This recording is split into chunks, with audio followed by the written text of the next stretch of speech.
Yes, there are glaring gaps or holes in the system.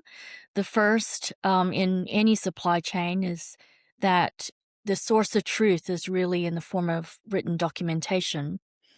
And documents are necessary. They provide one form of truth and evidence, but documentation can also be manipulated. And for example, you might say this product is 100% Egyptian cotton. But how do you really know that? For, if paper documents say that, is it actually true that there is 100% Egyptian cotton? And so there's a major gap there, and it still exists today. Documentation still is the norm of how people trust and in the brands and the claims and the labeling on products.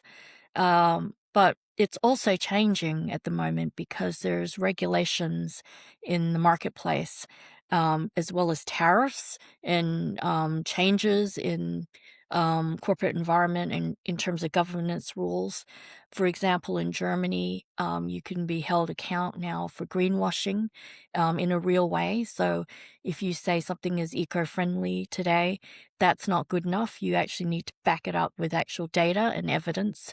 So documentation on its own is not the single source of truth.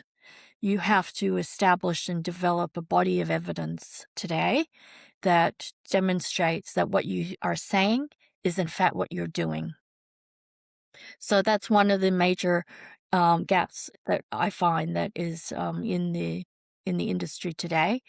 And a second gap is that a lot of people assume that if you're being transparent, that is the truth.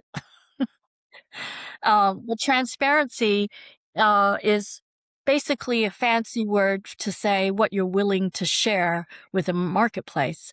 But that is no guarantee that the material is exactly what it is in the product, right? If you are saying that you are selling 100% extra virgin olive oil, is it extra virgin olive oil or is it some other kind of olive oil? So there's lots of ways that claims can be made to sell and market products to consumers, and consumers really have no real way to know for certain if that product is exactly what it says it is. Marketing side, because I know you actually came from the marketing side. That's where you started your career, which is, where I landed in my career as in marketing. And yes, as marketers, we can get very creative with, we'll call it creative revelations about the products or services, that we are pitching or promoting to the public. But you're right. It's really hard from a consumer standpoint to sit there and say, is this true? And how would I know? Because we do take labels at face value. Like you said, it says it's 100% virgin olive oil. How would I know? How would I ever be able to check that? But again, that goes back to, our systems that are in place and seeing, what their accountability level is. Unfortunately, within the market, things I feel like we're able to slide by where you say like all natural on packaging. And that doesn't mean anything. And people don't know that. So there's just a lot of misinformation out there. And I do like a certain amount of government involvement and regulation in that. I'm glad other countries like Germany are doing that. I'm really hoping perhaps sometime in the near future, the US would jump on board with more of these initiatives.